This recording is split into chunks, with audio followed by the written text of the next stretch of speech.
even if you weren't one of the 18 million people who watched the rollout of ABC's rebooted sitcom Roseanne this week, no doubt you've heard about it. That's because the news media has been relentless in explaining its popularity and how it touches the American heartland. You ever go to the circus as an adult?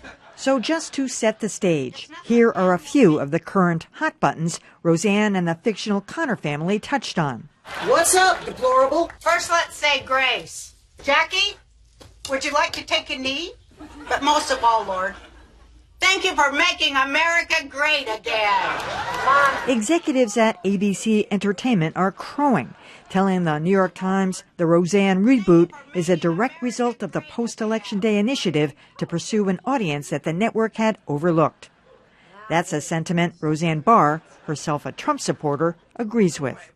I think the voice of working people is absent from television, and I think we always had that, and we have it again. NBC's Today Show points out the show was particularly popular in red states, dominating in places like Tulsa, Cincinnati, Kansas City, and Pittsburgh. After the election, news executives all over the country vowed to change superficial coverage of the flyover states. And while that has happened in some major news outlets, the disconnect is still a good punchline for Roseanne. How could you have voted for him, Roseanne? He talked about jobs, Jackie. He said he'd shake things up. Have you looked at the news? Because now things are worse. Not on the real news. 18 million viewers are indeed impressive in a television and digital landscape with thousands of options. And as Beat the Press contributor Joanna Weiss noted on CNN this week, that's because there are plenty of viewers who still relate to the Connor family. A lot of people connected to them, and I think just had an appetite to see them again. But they were also the quintessential working class, white, exurban family, which happens to be the quintessential Trump voter. As with any TV show, proof of success means a continuation of eyeballs. Let's see what stories the press writes after the Trump jokes get old. All right, just to be clear, we're not here to review the show, although feel free to throw in your 2 cents on it. But really, just this phenomenal wave of news coverage it promulgated, including a front-page story of the New York Times. In the New York Times, I was flipping around my dial as I always do, and I came across it. I'm going to say I stuck with it for about 15 seconds. I mean, it just didn't. It didn't speak to me. It didn't warm me, and it was not because I'm not a that kind of humor doesn't really drive me. I am predicting that this is not going to last. That it was a one-time funny. That they related to all the things that are in the news, which is why it was making the news. And once they don't do that every time, because how many times can you? It won't exist. Well, I didn't have a chance to see this fine program make its debut, but I've certainly been following the coverage, and there are a couple of things that strike me. Well, I should say I did watch it today, so after I turned it off the other day. There's a couple of things that strike me about this. First of all, Roseanne Barr herself is such a hot-button person that it's hard to get past her persona to watch something that she's in. I mean, you can go back to the time that she butchered the national anthem, and I don't know that grabbed her crotch and spit on the ground. I don't know that at a baseball game. I don't know that too many Trump supporters would be particularly happy about that if they could see a rerun of it.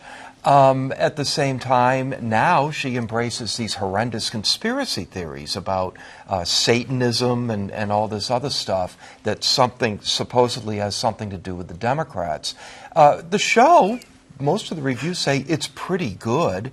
I do find it interesting that, like everything, it's completely caught up in the political and culture wars that have beset us, so that it's almost, I mean, there was a column in the New York Times today that said, you know, it was pretty good, but I'm not going to watch it anymore.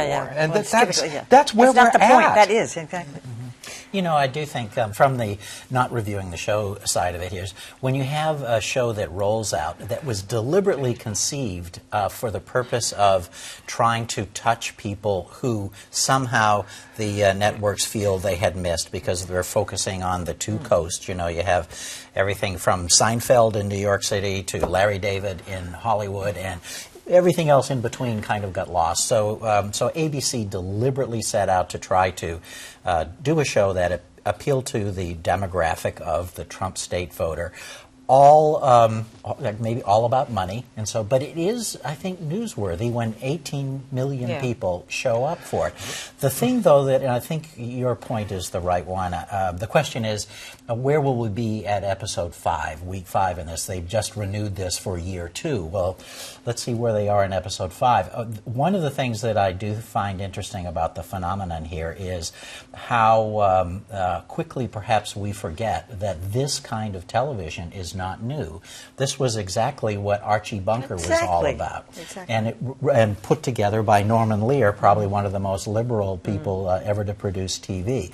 But people watched Archie Bunker because he was so outrageously bigoted that you almost had to laugh at it. And I think that's the same thing we're saying. The writing in this show is excellent. It is funny, but it's funny because it is it's the worst angels of our nature who are being brought out. I do wonder if it's going to last.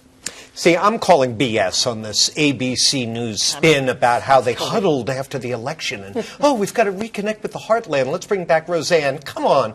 In the meantime, reboots of programs that baby boomers loved way back in the day are all the rage now. Murphy Brown is coming back. Is that a desire on the part of network executives to reconnect with single moms and newsrooms? I mean, come on, that's just garbage.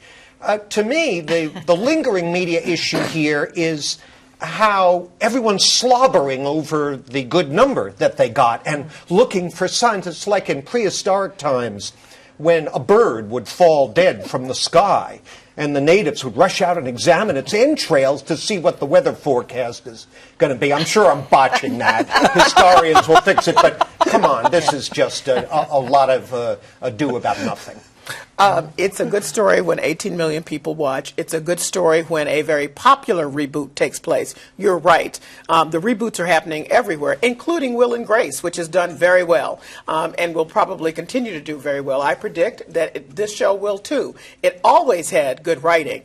And according to Roseanne, the interviews I've read, that she's in a better position now than she was when she was fighting the censors and fighting the network executives who would not allow her to tackle some things she wanted to tackle then.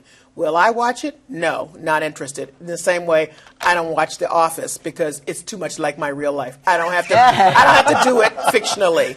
Though I do think, just from a cultural and pop culture perspective, it is very important to have working class family, however weird it may be in this configuration, on the air. I do think that is important. If it's a bust in 5 weeks, we're going to see front page stories about it? Yes, because I don't believe it's going to be a bust. Well, you heard it here first. It will be.